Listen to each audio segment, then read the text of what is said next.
Hi everyone, Melanie here. Welcome back to my channel. So I tried to do a live stream yesterday and turns out that you need to have more than 1,000 subscribers in order to do a live stream, and that this is a new thing they started in April. I tried to faff about with trying out third-party apps to stream off and it wasn't working. So if you want me to do a live stream, then hit subscribe, hit a like, and let's get me up to 1,000 so I can actually interact with you in real time. It'll be awesome.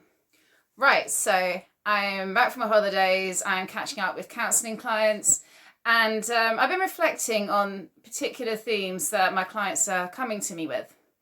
And one of them is that a lot of my clients find they're stuck. They find they've hit a plateau, that they're not really improving in whatever it is they're trying to do, whether it's relationships, whether it's their work, personal development.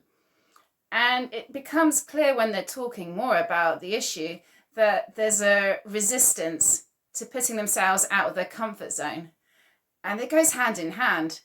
So I want to make this video as like some sort of midweek motivational video to encourage you to put yourself out of your comfort zone, because there is so much that can be gained from putting yourself out there and trying something that ultimately you're scared of. Because what is it that we're fearing when we put ourselves out of our comfort zone? What is the fear? I reflect on things that I've done recently that involves putting myself out of my comfort zone. And one of them actually was driving on a motorway. I had a near miss on the M25. If you're not from London, it's like biggest motorway orbiting London. And I wasn't in the car accident, but it was a near miss. I witnessed it, and it traumatized me. Even as I talk about it, I still feel a bit, my chest constricts, I feel a bit nervous. So it was a trauma. I experienced a trauma, and it's still in my body to some extent. And it put me off driving on a motorway. Before this, I never had a problem with speed, with going on a motorway before.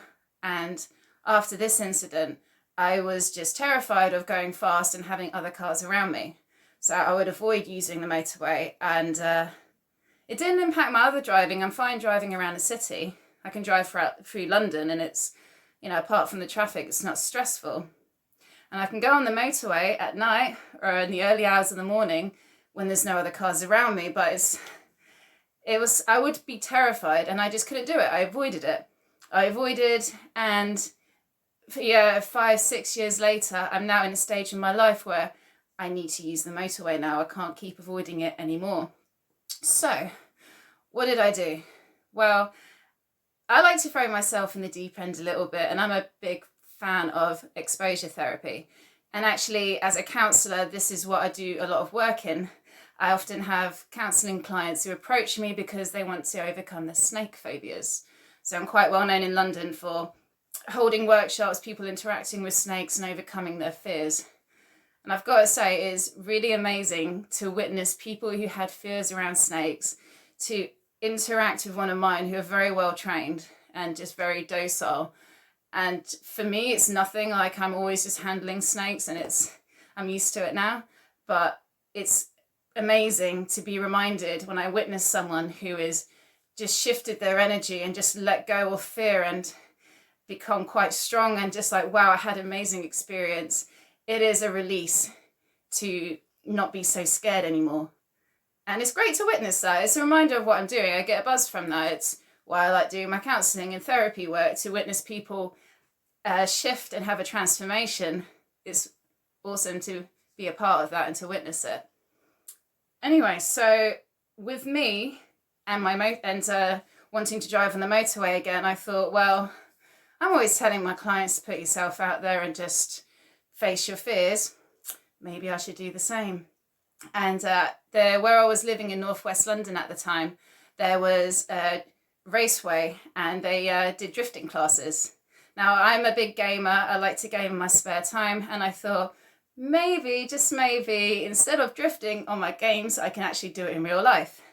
Growing up watching the Fast and Furious franchise, watching films like Death Proof, Quentin Tarantino, I really wanted to get into race driving and drifting. But so I thought, well, rather than get on the motorway again, why don't I do a drifting class? And it was, it is pretty scary, I'm not going to lie. So quick intro into drifting. So I did this on my birthday, and by the way, it is such an amazing buzz, highly recommend it. So you're not going too fast, you're going in second gear when you're drifting. So it's no more than 20-25 miles per hour. And what you're doing is you're driving, building up some speed, get into second gear, and you have to aim for your apex. It's the part in the bend just before you twist the steering wheel. So you reach your apex, you twist the steering wheel 45 degrees into the direction that you want to drift in, and then you let go of the steering wheel. And instead you're pumping on the gas and pumping on the accelerator pedal. It directs your car in the direction you want to go, and then when you get the car in the direction you want to go, you put your hands back on the steering wheel, drive as normal. Sounds simple enough, doesn't it? Tell you, it is scary. Fuck, it is scary to be driving and just to let go of the wheel. You know, Jesus, take the wheel. Yeah, it was scary, and I would alternate between not going fast enough, not letting go of the wheel so I didn't get the drift in, or I'd let go of the wheel and I'd kind of freeze and forget to put my hands back on, and as a result the car would just spin and stall. So I would alternate between doing both. Eventually I got it, and when I got it, it is a fantastic feeling. I love the feeling of drifting. I so want to do it again, but ran out of time. So afterwards I treated myself with what they call a hot ride. You get in a car and someone else drives it, and they had a Dodge Viper, which I was quite excited about. So I went one of those, and amazing. It was highly recommend it. I'll put details below in this video if anyone's interested in this drift course. I'm not like getting paid to say this, I just thought it was an awesome place. And it was a shift. I was going through a transitional time at that point, and it really helped in a way reset. I forgot all my worries, the anxiety I was going through, and instead I was buzzing from it. So that was good. And that actually gave me confidence to go back on the road. Absolutely. So then I started going on the motorways again. I have friends who've moved out of London, and due to illness, I have to drive to her to see her. So I had to like put my big girl shoes on and get in the car and get on the motorway. And I was bricking it, I was sweating, and I was going slow in the slow lane, much like Ross from Friends, just, you know, both hands at 10 and 2 going slowly. And it helps that my car is quite old and it looks like an old lady's car, so I'm sure people behind me would think, oh, it's an old lady driving. It's all right, well, we won't honk her. So I did it. I would go on the motorway, I drove to my friends, and I survived. And I kept doing it. I pushed myself. All right, so I'll go see another friend, like 2 weeks' time, I'll go visit her again. And the more I did it, and I would still get nervous, I still do now, but there's this feeling of just growing confidence and excitement and power, I guess, and feeling on top of it.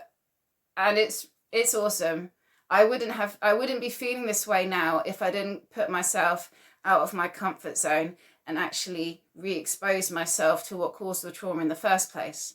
Now, I still get nervous when I'm on the motorway, and you know, I always have to leave like a big space in between cars, so like at least 2 cars can get in and out of the lane when I'm on the motorway.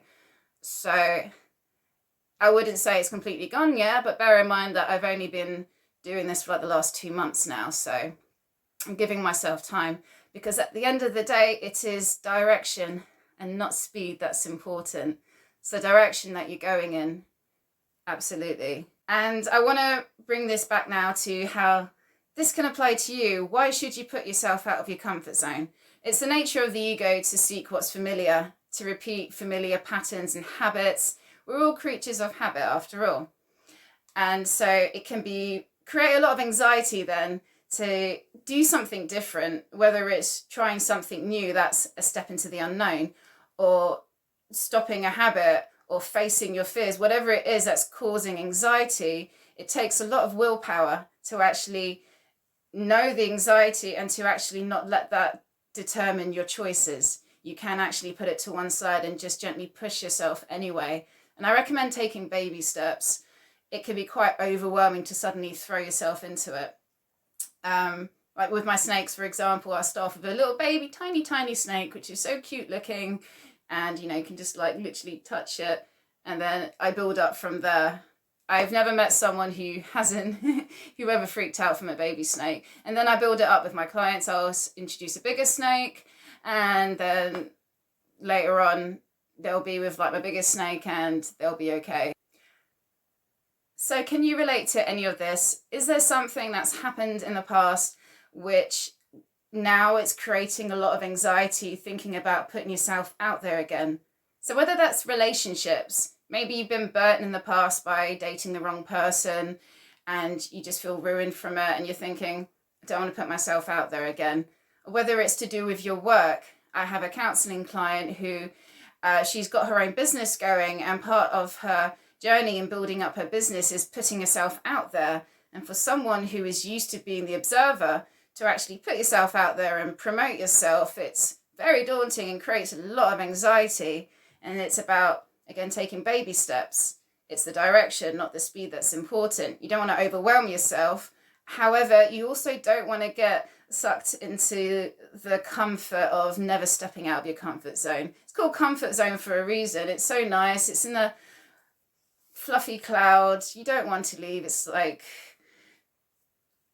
why would you? But you don't progress if you don't step out of that. That's the thing. It's like being back in the womb, is feeling protected and safe again. But life is about taking risks. You learn so much about yourself if the risks don't work out. If you fail, you're still a learning experience. You would not have learned about that had you not tried. So there is great value in putting yourself out there, whether that's for your business, whether that's in relationships, making the effort to attend to your own personal development, whatever it is, just making that commitment and still trying. Like I said, the speed's not important. Don't overwhelm yourself. But I mean, come on, if you want to make a change, you have to learn to step out of your comfort zone. I often get people asking me, should I get back into a relationship after dating someone with a personality disorder, or just someone who was just really dysfunctional and not good for me? Well, I can't just give you an answer that applies to everyone. Everyone's different. Everyone's story's different. I don't know the dynamics that happened. But what I would say is, if you find that you lose yourself in relationships, you lose yourself, you merge it with the other person, it's no longer like your old life, how you used to live it, but instead it's all about them. And you're not seeing your friends as much anymore, not doing your usual hobbies, and just dropping everything for the other person. And it becomes, if they're happy, then I'm happy. If you can relate to that, and if you find yourself often in these kind of codependent relationships, then yeah, it would be highly advisable to use this opportunity of being single to learn to get into a better relationship with yourself. Learn to enjoy date nights with yourself. Absolutely. You have to learn to enjoy your own company and give yourself your own needs and learn to focus on yourself. The great thing about being single is that you get to be 100% selfish, and this is what's needed, to be honest, for people who are people pleasers, who tend to prioritize people over themselves. You need to meet your own needs. You've been giving your power away to other people and not having your own needs attended to, so you need to learn to give that to yourself. So use time alone, absolutely, as time to meet your own needs and to get back in touch with who you really are, especially if you lose yourself in relationships. And then you find that when you are happier within your own skin, when you are meeting your own needs, you're giving yourself the mirroring that you've always needed, you will start to attract people who meet you on that better wavelength. That sounds quite hippie-ish, doesn't it? We emit a certain energy that relates to our conscious development. So if you've been working in yourself to be kinder and more loving to yourself, but to hold boundaries, build more personal power, not coming out of wounds, not reacting to people from old ego defense mechanisms, but choosing to come from a higher place and all that malarkey, you'll find people who meet you at that wavelength. You're going to meet more functional people and less dysfunctional people. And when you do meet dysfunctional people, you have better boundaries set in place. You'll be able to not lose yourself and to be able to say no. And that's really helpful for not only just romantic relationships, and also for work and for other connections we have with people. So if one of your fears about getting back into a relationship is a fear that I'm just going to end up with another person like this, and I can't go through that drama and I can't go through that hell again, which I totally understand. But the more you keep working on yourself and developing a loving relationship with yourself, you are going to attract more functional, happier and healthier people. You're going to know how to hold boundaries with the dysfunctional people that you do meet. So like attracts like, you love yourself, you focus on building a more loving, compassionate, and more confident, powerful person, the better best version of yourself that you could be. If you aim towards working towards that, then you're going to meet other people who are also on the same path, who are also aiming towards being better versions of themselves. Like attracts like, you can't deny that. So I would say stop worrying about that and just focus your energies on sorting your own stuff out. If you feel like dating someone in the past recently has triggered a lot from you, it's reopened old wounds from the past, maybe things that have happened with family members, things that have happened from old relationships, now's an opportunity to address that and to make your peace with that and to work on yourself and to let it go. And obviously it doesn't really happen overnight. It's a daily practice, but with any practice, it's building and training a muscle. The more you do it, the stronger the muscle is going to get. So the more you practice on yourself about letting it go, making peace with what's happened, using it as an opportunity to look within yourself and think, what am I doing that's creating this suffering? And what can I do differently next time? And to commit to self-change. This is an opportunity for us to open our eyes and to not live in la-la land. So if you are single and you are burnt from a previous relationship, I hope you can use this as encouragement and motivation just to keep at it, keep working on yourself, and just be happy. And things will start to shift. But it's really just an instant choice, isn't it? It's a choice to drop the narrative, to drop the story we've got going on in our heads, and just to drop it and to choose a new story, to choose a new narrative. And we have that choice to make in every passing moment. So, okay, I'm going to end it here for now. If you've got any more questions, feel free to leave comments below. I'll try to get back to them.